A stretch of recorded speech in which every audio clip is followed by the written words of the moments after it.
Հայաստանը գտնվում է երկրագնդի ամենահարուստ կենսաբազմազանություն ունեցող էկոտարածաշրջաններից մեկում։ Որպես մեծ Սևծովյան տարածաշրջանի մաս, այն ընդգրկված է բնության համաշխարհային հիմնադրամի կենսաբազմազանության 35 գերակա կետերում, համաշխարհային մասշտաբով ճանաչված որպես կարևորագույն էկոտարածաշրջան։ Հայաստանի տարածքում հանդիպում են ավելի քան 3500 տեսակ բարձրակարգ անոթավոր բույսեր, 17500 տեսակ կենդանիներ, ներառյալ ողնաշարավորների 536 տեսակ։ Հայաստանի Կարմիր գրքում գրանցված է բարձրակարգ բույսերի 452 տեսակ, սնկերի 40 տեսակ, ողնաշարավորների 153 տեսակ եւ անողնաշարավորների 155 տեսակ, որոնք գտնվում են ոչնչացման եզրին եւ պահանջում են հատուկ պաշտպանության միջոցներ։ Մարդու ինտենսիվ գործունեությունը, տեսակների ապրելավայր հանդիսացող բնության տարածքների զավթումն ու օգտագործումը, ապօրինի որսը, տեղաբնակ տեսակներին ճնշող ինվազիվ տեսակների ազդեցությունը եւ վերջապես կլիմայի փոփոխությունը վտանգի տակ են դնում բույսերի եւ կենդանիների բազմաթիվ տեսակների գոյությունը։ Տեսակային բազմազանության պահպանումը կարևոր պայման է բնական շղթաների հավասարակշռության համար, քանի որ մի օղակի խախտումը բերում է ամբողջ շղթայի խաթարման։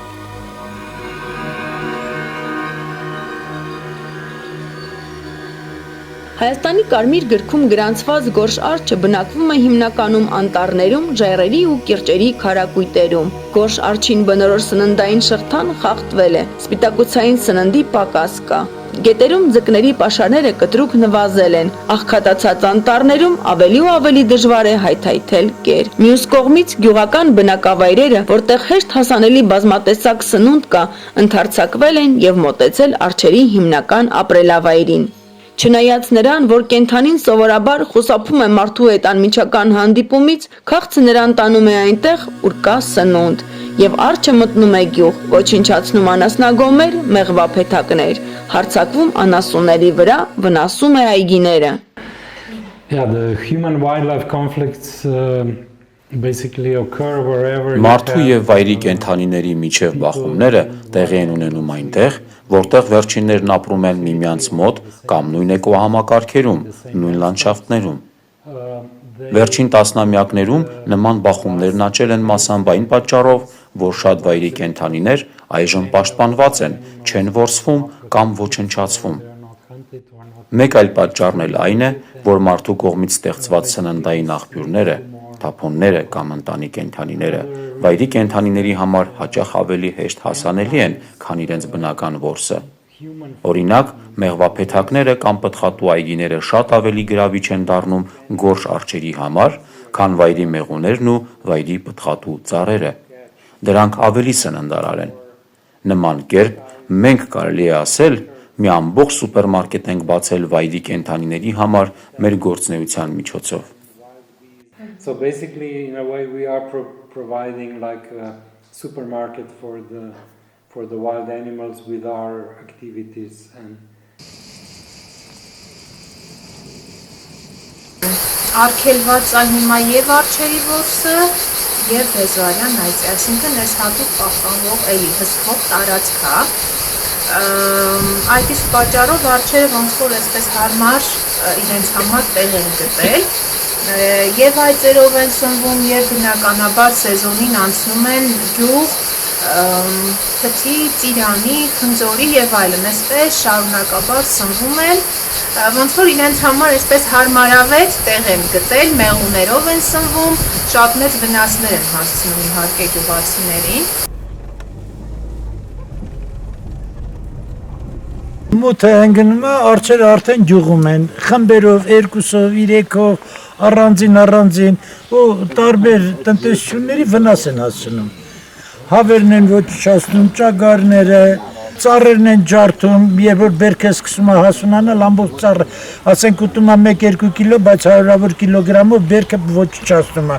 ջարդում, փշրում, թողում հետում է։ Մարդիկ վախենում են։ Գիշերը մարդիկ չեն կարողանում տնից դուրս գան արջերի վախից։ Մտմատ գյուղ են։ Գյուղ, իսկ ամառվա ընթացքում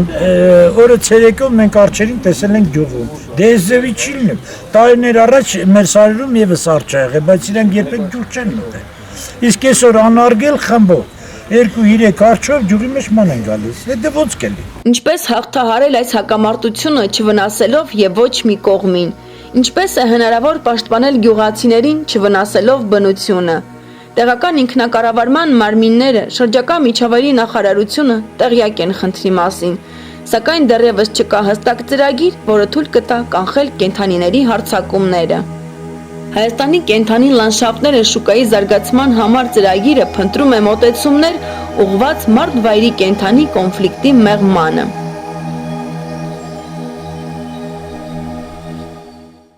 Վայոց-Ձոր մարզի Եղեգիս համայնքում իրականացվել է բնության համաշխարհային հիմնադրամի Երևանյան գրասենյակի նախաձեռնությամբ արևային ֆոտովոլտային կայանի տեղակայում տարեկան 3.5 միլիոն դրամի ընդհանուր արտադրողականությամբ, հզորությամբ կայան։ Կայանի նպատակը ֆինանսական միջոցների, լրացուցիչ միջոցների ստեղծելն է, որով փորձում ենք մեղմացնել վայրի բնության եւ մարդու միջև միջտեսակային գոյության պայքարի կռիվը։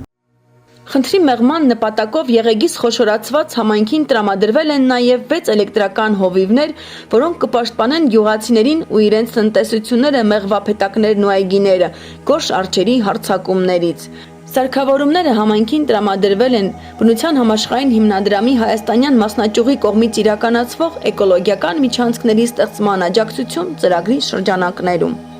Մարդու եւ բնության միջև հավասարակշռությունը կախված է մեր վերաբերմունքից։ Անհրաժեշտ է գտնել լուծումներ, որոնք կպաշտպանեն մարդկանց առանց վնաս հասցնելու կենդանիներին։ Երբեմն կենդանիների հարևանությունը եւ համակեցությունը նաեւ բնակավայրը զարգացնելու եւ եկամուտներ ստեղծելու աղբյուր է։ Այս հնարքին է դիմել Տաթևի ընտանիքը։ Դեպի Արփագետի կիրճ բացվող հատվածում տեղադրել են դիտակետ, ստեղծելով շատինի տեսադիտարանը։ Հարյուրավոր զբոսաշրջիկներ են այստեղ գալիս հետևելու բեզոարյան այծերին ու արջերին։